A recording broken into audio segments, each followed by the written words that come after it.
તો ચાલો આજની આપણી ચર્ચા શરૂ કરીએ. ઈ કન્ટેન્ટ આ શબ્દ આજકાલ બહુ સંભળાય છે.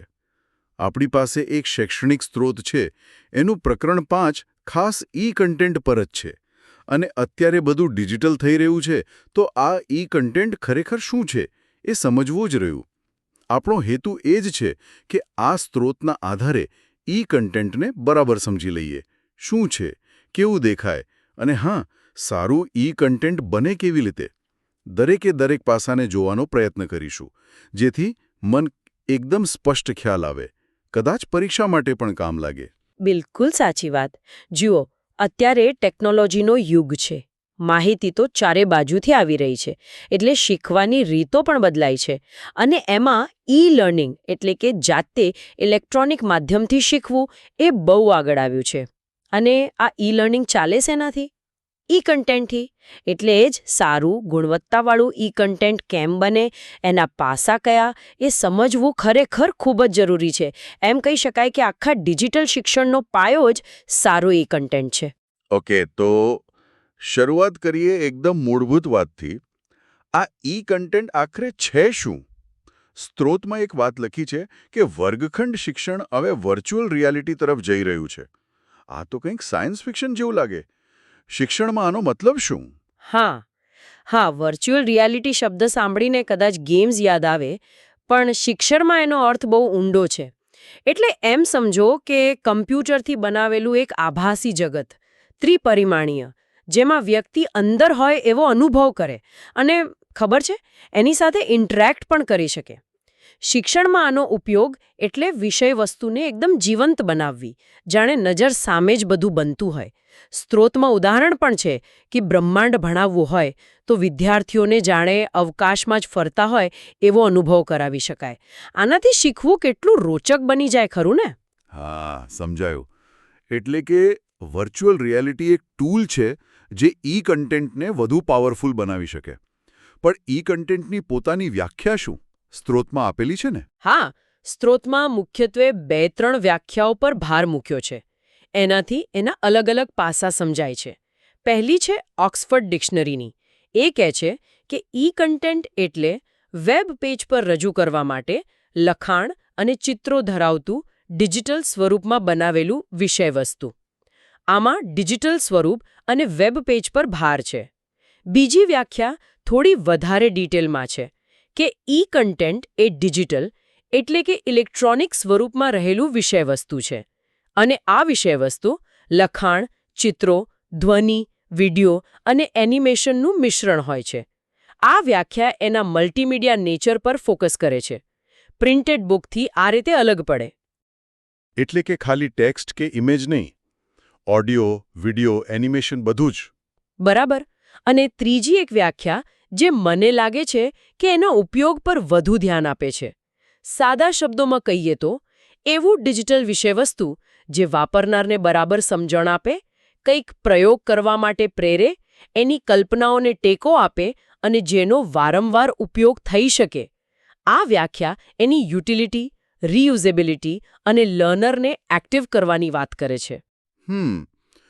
આ વ્યાખ્યાઓ પરથી એ તો સ્પષ્ટ છે કે ઈ કન્ટેન્ટ ખાલી ડિજિટલ માહિતી નથી. એનો એક હેતુ છે. એમાં જુદા જુદા માધ્યમો હોઈ શકે અને કદાચ ઇન્ટરેક્ટિવ પણ હોય. તો આના મુખ્ય લક્ષણો કયા કહી શકાય, જેનાથી ઈ કન્ટેન્ટ ઓળખાય? ચોક્કસ. આ વ્યાખ્યાઓ પરથી જ 3 મુખ્ય લક્ષણો તારવી શકાય અને આ યાદ રાખવા જેવા છે, પરીક્ષા માટે પણ ઉપયોગી. પહેલું અને સૌથી દેખીતું, તે ઇલેક્ટ્રોનિક અથવા ડિજિટલ સ્વરૂપમાં હોય, કાગળ પર નહીં. Computer file, web page, app, એવું કંઈક. બીજું, એની રજૂઆત વેબ પેજ કે બીજા કોઈ ઇલેક્ટ્રોનિક માધ્યમથી થાય. વેબસાઇટ હોય, LMS હોય, CD-DVD હોય, મોબાઈલ એપ હોય. અને ત્રીજું, જે બહુ જ મહત્વનું છે, તે એક કરતાં વધુ માધ્યમોનો ઉપયોગ કરી શકે. ખાલી લખાણ જ નહીં, પણ ચિત્રો, ગ્રાફિક્સ, ઓડિયો, વિડિયો, એનિમેશન, આ બધાનું કોમ્બિનેશન હોઈ શકે. એટલે જ એ વધુ આકર્ષક અને અસરકારક બને છે. સરસ. તો હવે ઈ કન્ટેન્ટ શું છે અને એના લક્ષણો શું, એ ખ્યાલ આવ્યો. પણ એ કયા અલગ અલગ રૂપે આપણી સામે આવે છે? સ્ત્રોતમાં લખ્યું છે કે ઈ કન્ટેન્ટે વર્ચ્યુઅલ એજ્યુકેશન જેવું વાતાવરણ બનાવવું જોઈએ અને સેલ્ફ લર્નિંગમાં મદદ કરવી જોઈએ. તો આ માટે કયા ફોર્મેટ્સ વપરાય છે? હા, સ્ત્રોતમાં મુખ્ય 4 સ્વરૂપોની વાત છે. દરેકની પોતાની અસર અને મર્યાદાઓ છે. 1. લખાણ સ્વરૂપે ટેક્સ્ટ. આ એકદમ બેઝિક, સૌથી સરળ, જેમ કે કોઈ આર્ટિકલ કે બુકનું ડિજિટલ રૂપ. સ્ત્રોત કહે છે કે આ પ્રમાણમાં ઓછું અસરકારક છે, પણ એ ડિપેન્ડ કરે છે કે કન્ટેન્ટ કેવું છે. ફાયદો એ કે વેબ પેજ પર મૂકવું સહેલું છે, કોઈ ખાસ સોફ્ટવેર કે પ્લગઇનની જરૂર નહીં. વિકિપીડિયાના મોટાભાગના લેખો આનું સારું ઉદાહરણ છે. વિકિપીડિયા તો ખબર જ છે, ઓનલાઈન એન્સાયક્લોપીડિયા. એટલે લખાણ સહેલું પણ કદાચ થોડું બોરિંગ. સામાન્ય રીતે કહી શકાય. એટલે જ બીજું સ્વરૂપ આવે છે. 2. ગ્રાફિક્સ સ્વરૂપે ગ્રાફિક્સ. પેલી કહેવત છે ને, એક ચિત્ર 1000 શબ્દો બરાબર. અહીં લખાણ સાથે ચિત્રો, ફોટા, ચાર્ટ્સ, ડાયાગ્રામ આવું બધું વપરાય. આનાથી સમજવું સહેલું પડે, દેખાવમાં સારું લાગે અને માહિતી લાંબો સમય યાદ રહે. ધારણશક્તિ વધે. વિકિપીડિયા પર જ જ્યારે લેખ સાથે ફોટા કે ચાર્ટ હોય તો એ ગ્રાફિક્સવાળું ઈ કન્ટેન્ટ થયું. 3. ઓડિયો વિડિયો સ્વરૂપે ઓડિયો વિડિયો. આમાં અવાજ સાથે હલનચલન કરતા દૃશ્યો. આપણે જીવંત વસ્તુઓ સાથે જલ્દી કનેક્ટ થઈએ, એટલે આ વધુ અસરકારક લાગે. એકદમ જીવંત લાગે અને શીખનારની લાગણીઓને પણ સ્પર્શે. યુટ્યુબ પર જે શૈક્ષણિક વિડીયો મળે છે એ આનું ઉદાહરણ. પણ હા, યુટ્યુબ પર બધું ભરોસાપાત્ર ના પણ હોય એ ધ્યાન રાખવું. પણ આ ઓડિયો વિડિયોની કોઈ લિમિટેશન્સ, કોઈ મર્યાદાઓ ખરી? હા, સ્ત્રોત એની મુખ્ય મર્યાદા પણ કહે છે.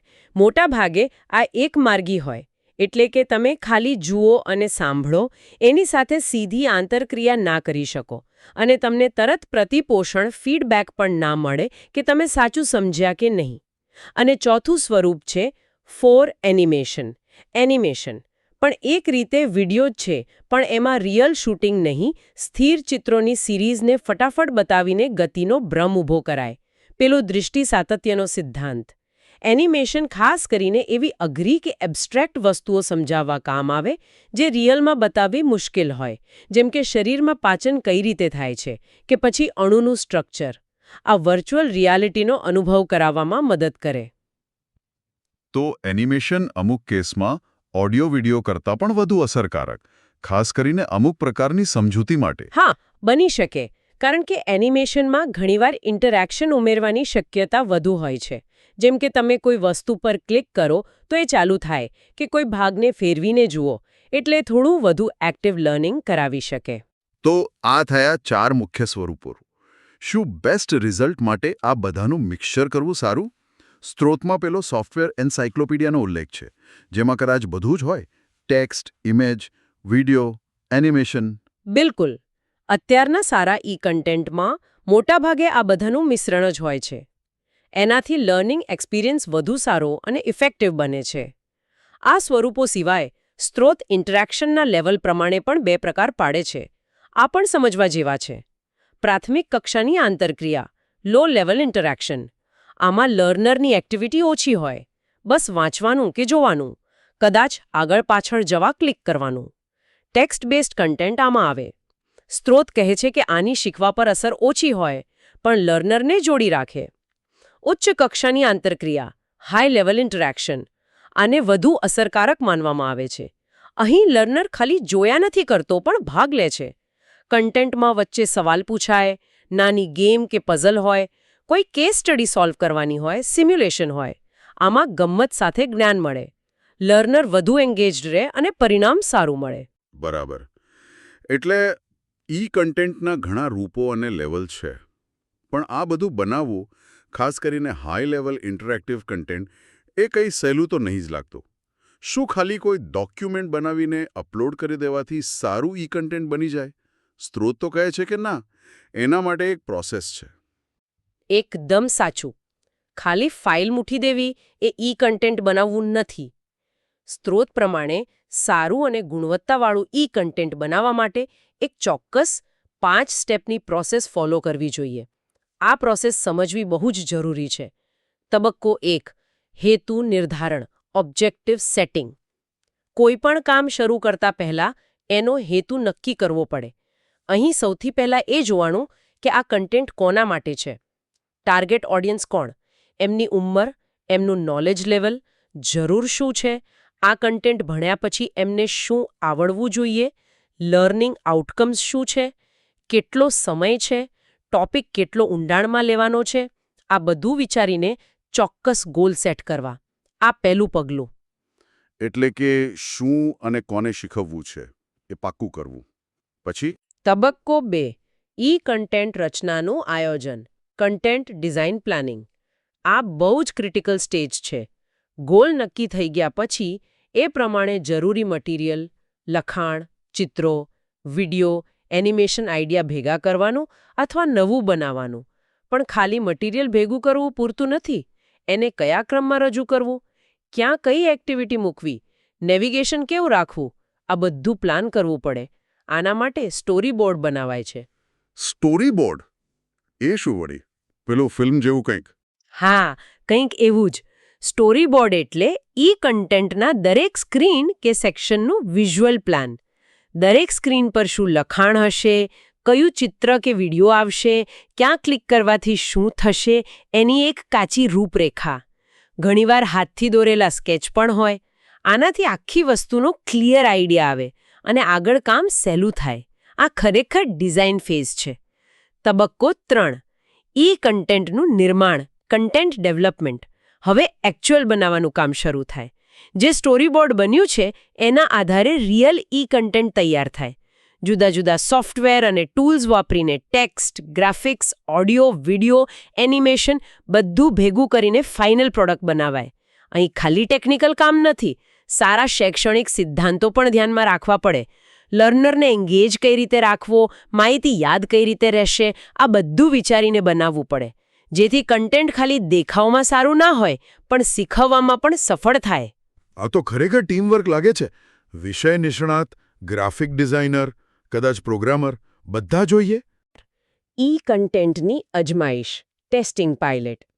કન્ટેન્ટ બની ગયું એટલે સીધું પબ્લિશ નહીં કરી દેવાનું. એ બરાબર કામ કરે છે કે નહીં એ ચેક કરવું પડે. આ માટે જે ટાર્ગેટ ઓડિયન્સ છે એવા જ થોડા લોકોના ગ્રુપ પર એને ટેસ્ટ કરવામાં આવે. એમને કેવું લાગ્યું, શું ગમ્યું, શું ન ગમ્યું, ક્યાં અટવાયા, કોઈ ટેકનિકલ પ્રોબ્લેમ છે, લિંક તૂટે છે, અવાજ બરાબર આવે છે. આ બધું જાણવા માટે એમનું ફીડબેક લેવાય. ગ્રાફિક્સ, મલ્ટીમીડિયા બધું બરાબર ચાલે છે ને એ પણ જોવાય. આ ક્વોલિટી કંટ્રોલ જેવું છે. હા, આ બહુ જ મહત્વનું લાગે છે, કારણ કે આપણે બનાવ્યું હોય ત્યારે બધું બરાબર લાગે, પણ વાપરનારને તકલીફ પડતી હોય. એકદમ સાચું. અને આ ટેસ્ટિંગના રિઝલ્ટ અને ફીડબેકના આધારે છેલ્લો તબક્કો આવે. તબક્કો 5, ઈ કન્ટેન્ટ પ્રકાશિત કરવું, પબ્લિશિંગ. ટેસ્ટિંગમાં જે ભૂલો મળી, જે સજેશન્સ આવ્યા એ પ્રમાણે કન્ટેન્ટમાં ફેરફાર કરીને એને ફાઇનલ ટચઅપ અપાય. હવે આ તૈયાર, ટેસ્ટેડ અને સુધારેલું ઈ કન્ટેન્ટ લોકો સુધી પહોંચાડવા માટે યોગ્ય પ્લેટફોર્મ પર, વેબસાઇટ, LMS, એપ અપલોડ કરાય, જેથી લોકો એનો ઉપયોગ કરી શકે. વાહ! આ 5 સ્ટેપ્સ હેતુ, planning, story boarding, development, testing અને પબ્લિશિંગ ખરેખર બહુ લોજિકલ અને સિસ્ટમેટિક છે. આનાથી સ્પષ્ટ થાય છે કે સારું ઈ કન્ટેન્ટ બનાવવું એ ખાલી ટેકનોલોજીની રમત નથી. એમાં ઊંડું વિચારવું પડે, પ્લાનિંગ કરવું પડે અને ભણાવવાની સમજ પણ જોઈએ. પણ એક સવાલ મનમાં આવે છે, શું આ બધું કરવા માટે હંમેશા મોંઘા અને અઘરા સોફ્ટવેર જ જોઈએ? આપણા જેવા સામાન્ય યુઝર્સ જે રોજ MS ઓફિસ વાપરે છે, વર્ડ, એક્સેલ, પાવરપોઈન્ટ, એનાથી કંઈક બેઝિક ઈ કન્ટેન્ટ બનાવી શકીએ? હા, સ્ત્રોત એ બાબતે પોઝિટિવ છે. જુઓ, હાઈ એન્ડ ખૂબ ઇન્ટરેક્ટિવ કન્ટેન્ટ માટે તો ફ્લેશ, જે હવે ઓછું વપરાય છે, ફોટોશોપ, કોરલ ડ્રો, HTML કે બીજા ઓથરિંગ ટૂલ્સ જોઈએ. પણ સાદું ઈ કન્ટેન્ટ બનાવવા માટે આપણા જાણીતા MS ઓફિસ એપ્લિકેશન્સ પણ કામ લાગી શકે છે. જેમ કે MS વર્ડ. એમાં આપણે લખાણ લખીએ, ટેબલ બનાવીએ, ચિત્રો મૂકીએ, હાઇપરલિંક પણ આપી શકીએ. આ રીતે બનાવેલા ડોક્યુમેન્ટને વેબ પેજ તરીકે સેવ કરી શકાય છે. એ કઈ રીતે? વર્ડ ફાઇલ વેબ પેજ બની જાય? હા, સ્ત્રોતમાં એની રીત આપી છે. તમે વર્ડમાં કન્ટેન્ટ બનાવી લો, પછી ફાઇલ મેનુમાં કે નવા વર્ઝનમાં ઓફિસ બટન ફાઇલ ટેબ જઈને સેવ એઝ ક્લિક કરો. એટલે સેવ એઝનું બોક્સ ખુલે.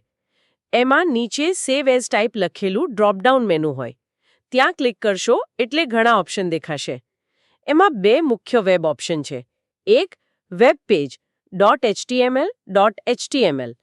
આ સિલેક્ટ કરો તો વર્ડ ડોક્યુમેન્ટ HTML ફાઇલ બની જાય. જો ચિત્રો હશે તો એ બાજુમાં એક અલગ ફોલ્ડરમાં સેવ થશે. આ બ્રાઉઝરમાં ખુલી શકે છે. 2 single file web page .mht .mhl. આમાં લખાણ, ચિત્રો બધું એક જ MHT ફાઇલમાં આવી જાય. અલગ ફોલ્ડર ના બને. આ પણ બ્રાઉઝરમાં ખુલે અને શેર કરવા માટે કદાચ સહેલું પડે. ઓહ, આ તો કામનું છે. શું એક્સેલ અને પાવરપોઈન્ટમાં પણ આવું થાય? હા, સ્ત્રોત કહે છે કે MS એક્સેલની શીટ અને MS પાવરપોઈન્ટના પ્રેઝન્ટેશનને પણ લગભગ આ જ રીતે સેવ એઝમાં જઈને વેબ પેજ તરીકે સેવ કરી શકાય. પાવરપોઈન્ટને આમ સેવ કરો તો સ્લાઇડ્સ નેવિગેશન બટન સાથે દેખાય. અલબત્તા એક વાત યાદ રાખવાની કે આમ બનાવેલું વેબ પેજ ઓટોમેટિક ઇન્ટરનેટ પર ના આવી જાય. એને કોઈ વેબ સર્વર પર હોસ્ટ કરવું પડે, એટલે કે અપલોડ કરવું પડે. એના માટે ફ્રી સર્વિસ પણ છે, જેમ કે ગૂગલ સાઇટ્સ, બ્લોગ પ્લેટફોર્મ અને પૈસાવાળી પ્રોફેશનલ વેબ હોસ્ટિંગ પણ મળે છે. સમજાયો. એટલે શરૂઆત MS ઓફિસથી થઈ શકે, પણ ઓનલાઈન મૂકવા માટે થોડું આગળ શીખવું પડે. તો આજની આ લાંબી અને ડિટેલ ચર્ચાનો સાર શું? આપણે કન્ટેન્ટ શું છે એ સમજ્યા, એની વ્યાખ્યા, લક્ષણો, વર્ચ્યુઅલ રિયાલિટી સાથેનો સંબંધ, પછી એના જુદા જુદા સ્વરૂપો જોયા. Text, graphics, audio video, animation, એમની ખાસિયતો અને મર્યાદાઓ જાણી. ઇન્ટરેક્શનના લેવલ પ્રમાણે પ્રકારો સમજ્યા. પછી જે ખૂબ મહત્વનું હતું, એ સારી ક્વોલિટીનું કન્ટેન્ટ બનાવવાની 5 સ્ટેપની પ્રોસેસ. હેતુ, પ્લાનિંગ, ડેવલપમેન્ટ, ટેસ્ટિંગ અને પબ્લિશિંગ. એનું મહત્વ સમજાયું. અને છેલ્લે વર્ડ, એક્સેલ, પાવરપોઈન્ટ જેવા સાદા ટૂલ્સથી પણ બેઝિક વેબ ફ્રેન્ડલી કન્ટેન્ટ બનાવી શકાય જાણ્યું. એક વાત તો પાક્કી છે કે આજના ડિજિટલ જમાનામાં લર્નિંગ માટે સારું, હેતુપૂર્ણ અને ક્વોલિટીવાળું કન્ટેન્ટ અનિવાર્ય છે. બરાબર, સારાંશ આપ્યો. અને આ ચર્ચાના અંતે પેલો સ્ત્રોતમાં શરૂઆતમાં જે મુદ્દો હતો ને, એ ફરી વિચારવા જેવો છે.